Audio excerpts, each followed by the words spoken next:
Mountain biking, like many other sports and hobbies, can get incredibly expensive, and with the average price of bikes already increasing following the pandemic, many people may be looking to save in other areas of the sport, such as kit and accessories. In this video, I'm going to be going over some of the more budget bits of mountain biking kit that I've been using over the past 6 months, and provide some insight as to whether I've actually been better off going for the more expensive brands. So all the gear on this list is bought from Amazon, but if you live in the UK and you don't wish to support Mr. Bezos, there's a great deal of similar priced, decent quality alternatives from Decathlon.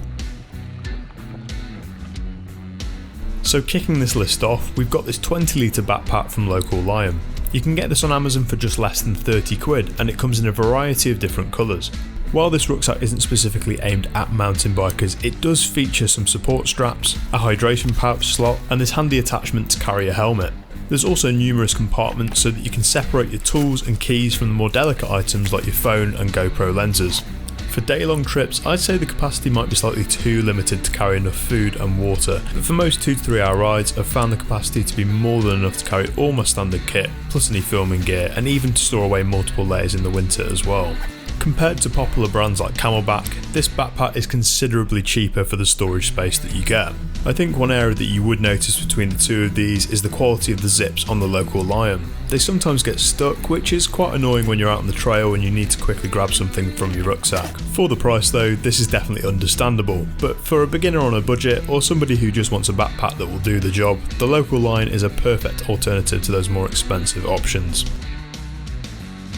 If it's the difference between getting a cheaper pair of gloves or nothing at all, I'd 100% recommend getting a pair of gloves. Having seen what a mess gravel can make of your hands, it's just not worth riding without them. This pair here from InBike only costed £14, and they boast a similar colour and styling to the more expensive Fox Ranger gloves. Now, I'm no expert on textiles, but they do seem to be made of a reasonably good quality material. On the palm there's a decent amount of padding to improve vibration dampening and hopefully protect your palm in the event of a crash. The only negative here is that the stitching is coming loose in some areas. Now, I've worn these gloves out in most weathers that you'd encounter in the UK, and I've found that for less than 5 degrees they're not quite insulated enough, and for temperatures over 20 degrees they can feel slightly too hot. So really these are the perfect pair for spring and later autumn, but they're really not waterproof, so you're probably better off buying a pair of thicker waterproof gloves for winter and some thinner fingerless gloves for the summer months. Personally, I think having a set of cheaper gloves that you can use for the different seasons throughout the year is better than having one more expensive pair of gloves that's only usable for a third of the year. Glasses are a crucial bit of safety kit that not only protect your eyes from the sun, but also from fast moving branches and debris that you often encounter when out riding. These glasses from Snowledge only cost £23 and they come with 5 alternate lenses. Now, I was lucky enough to get a pair of Oakley Jawbreakers at trade price a few years back, but when looking to buy a clear lens for the winter months, I found that I could buy 2 sets of these glasses for the same price as a single lens for the Oakleys. Now granted, there is a noticeable difference in the lens quality between the 2 sets of glasses, most notably is the clarity and distortion in the cheaper glasses, in addition to this strange colour gradient that goes across the lens. But you very quickly get used to this when you're actually out riding, and the frames themselves have a fairly similar feel to them anyway. For the really hot and sunny days, I have to say I do really appreciate the comfort and clarity that the Oakleys provide. However, as an all-round pair of glasses that's relatively cheap to replace and comes with multiple lenses, these glasses from Snowledge are a fantastic budget alternative worth considering, even if they're just a second pair to chuck in your rucksack. Cycling lights can get incredibly expensive, but as I explored in my previous video, the cheaper lights can actually perform excellently for rides of 2 to 3 hours in length. I use a combination of these 2 lights from Amazon, both costing £16, and while they're probably not as bright, weather resistant and long lasting as the branded lights, they've worked flawlessly for me over the past 10 months or so.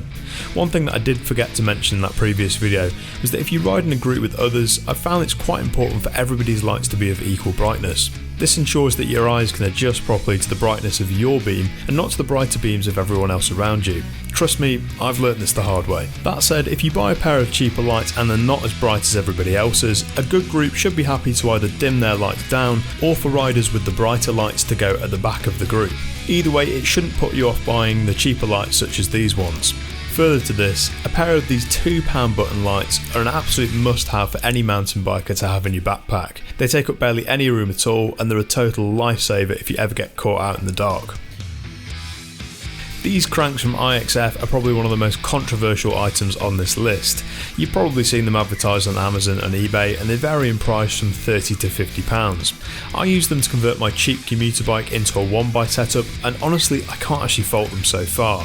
They use this Holotech style bottom bracket, which I found to be far more robust than the typical square taper bottom brackets that you'd find on bikes of this price. The manufacturing quality of these cranks actually feels pretty good, even up there with some of the name manufacturers, although I can't say that everybody else has had a similar experience to this. One thing that does concern me is the durability of these cranks, especially from a fatigue failure perspective.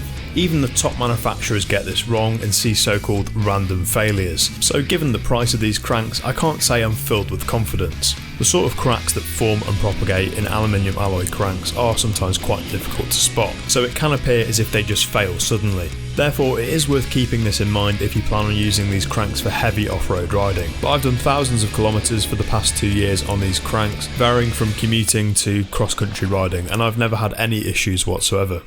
Now for my last point I was going to talk about helmets, however having done some research there's quite a lot of information that I'd like to delve into before making any sort of conclusions. So in the interest of not making this video too long, I'm going to leave this for another video where I'll explore the topic in greater depth. So that's it, not all mountain bike kit has to break the bank, and while for the majority of items you do get what you pay for up to a point, the most important thing is for you to get out there, have fun and ride safe. Thank you ever so much for watching, and I'll see you soon.